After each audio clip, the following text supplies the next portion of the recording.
varizes é uma doença crônica, né? Não tem cura, tem tratamento. Então, essa pessoa que tem uma predisposição ao desenvolvimento de varizes, ela precisa acompanhar, né? Tem um segmento com o cirurgião vascular. Então, mesmo que opere, o tratamento conservador depois do tratamento, por exemplo, porque tem...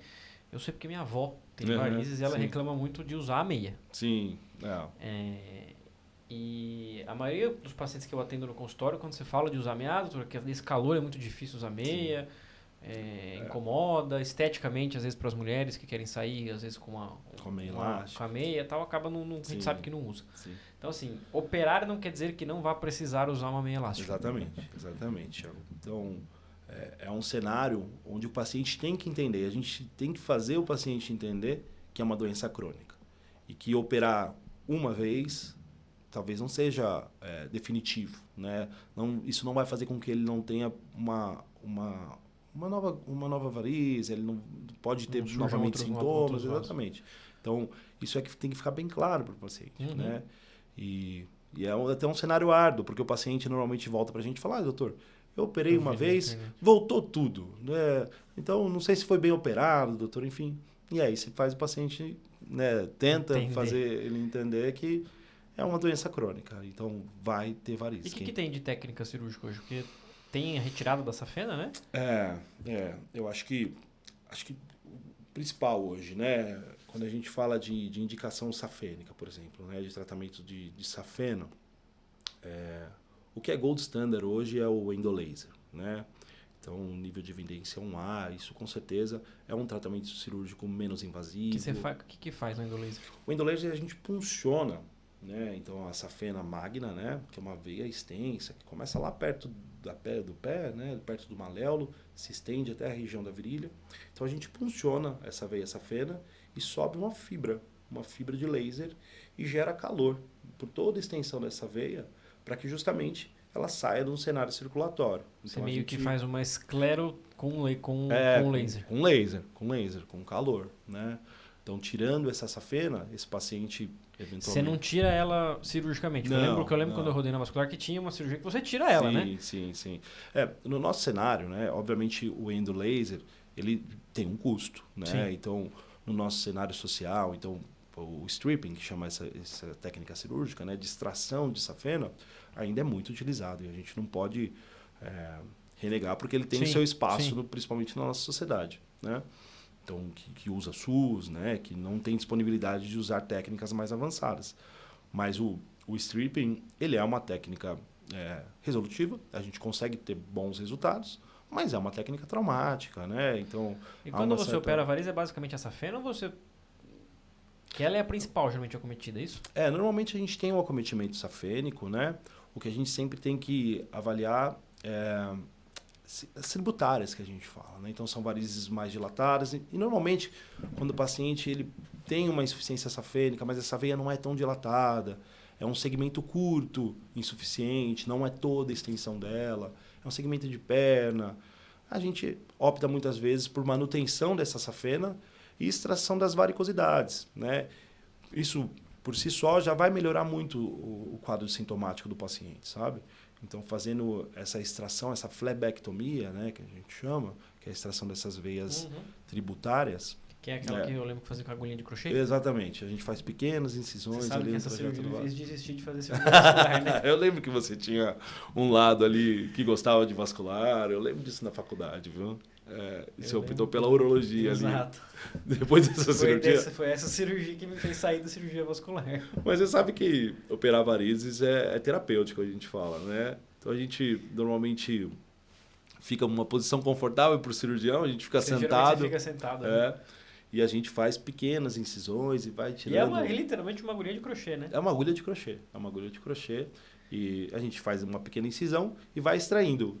Então, de forma intercalada ali, né? Então, a gente faz uma incisão, 2 centímetros acima a gente faz outra incisão. Pequenas, né? Micro incisões. Mas dessa forma a gente consegue extrair toda a extensão da variz. Então, acaba sendo um tratamento bastante efetivo também. Sim, né? sim. E como eu disse, acaba sendo muito da nossa realidade. Do stripping, da Das varizes de uma flebectomia. maneira geral. Quando a gente faz endolaser, a recuperação é incrível, assim, sabe? A gente vê um resultado pós-operatório, o paciente sai andando do consultório, sabe? A gente consegue fazer isso em caráter ambulatorial também. É isso que eu ia perguntar. É anestesia o quê?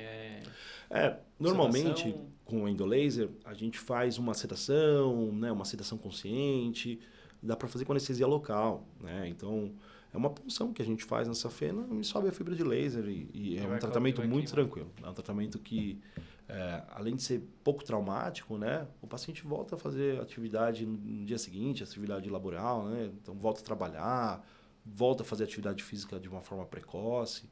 Então, acaba tendo um impacto, né, Por muito isso que importante. hoje virou o padrão ouro. Padrão ouro. É isso que a gente tem.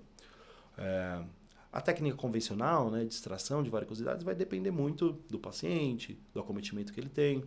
Mas, no geral, a gente preconiza ali de 10 a 14 dias de repouso relativo, né? Então, o paciente não vai ficar deitado 100% do tempo, mas a cirurgia pode ser um pouquinho mais traumática, então ele precisa... Incha um pouquinho, forma alguns hematomas mais significativos, então acaba demandando um pouco mais em relação à recuperação desse paciente, sabe? E a espuma? O que é espuma? Eu vejo o pessoal falando na internet de espuma para vascular, espuma. O que é isso? A espuma acaba sendo um método de escleroterapia, né? Então são aplicações que a gente faz. Que é feito na safena também. Que é feito na safena também, né?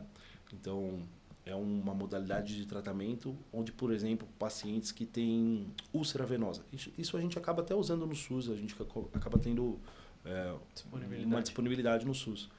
E isso acaba resolvendo muitos quadros, sabe, de úlcera varicosa, né? Então, o paciente que tem aquela úlcera ali por uma insuficiência venosa de longa data, a gente aplica espuma, que é um esclerosante, né? É o polidocanol.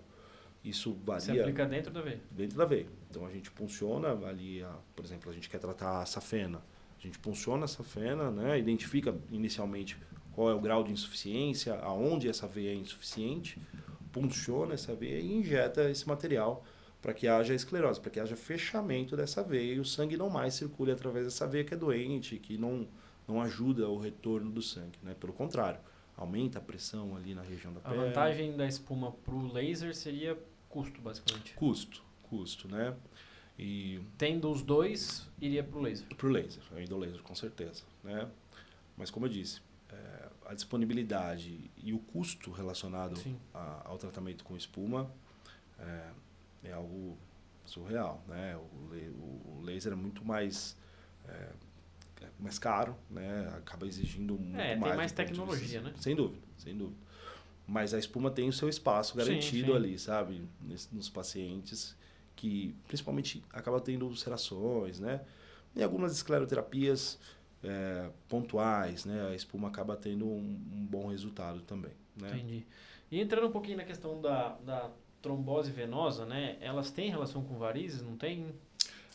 A trombose acaba sendo um acometimento de veias profundas, né? Então, diferente das varizes, que as são varizes acometimentos são sempre superficiais. Exatamente, são acometimentos de veias superficiais.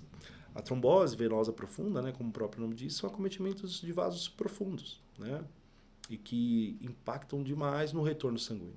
Então, se a gente compreender que o sistema venoso profundo é o principal responsável pelo retorno do sangue, né? Em torno ali de 80%, 85% de todo o sangue que está voltando à nossa perna volta pelo sistema venoso profundo. Então, se a gente desencadeia um processo trombótico nessa veia, né, o sangue não vai conseguir voltar de forma efetiva. Então, os sintomas são muito mais exacerbados. Então, a perna fica bastante inchada, gera dor, altera a coloração da perna. Então, muitas vezes pode ficar vermelha, arroxeada, né? Então, acho que aí, nesse caso, em casos mais extremos, poderia causar um déficit de circulação. Sem dúvida, né? Então, como eu disse, é um cenário onde a gente precisa agir de uma maneira mais rápida, né? Então, há uma necessidade de tratamento quando a gente identifica uma trombose venosa profunda. E, no geral, são tratamentos clínicos, farmacológicos. A gente precisa introduzir uma anticoagulação para esse paciente para que consiga reverter essa trombose ali nesse cenário agudo, né? Melhorar ali o retorno. E qual que é o principal sintoma que surge quando tem uma trombose na perna? Os principais sintomas relacionados à trombose, Thiago, são justamente dor no membro, né? Uma dor intensa, inchaço,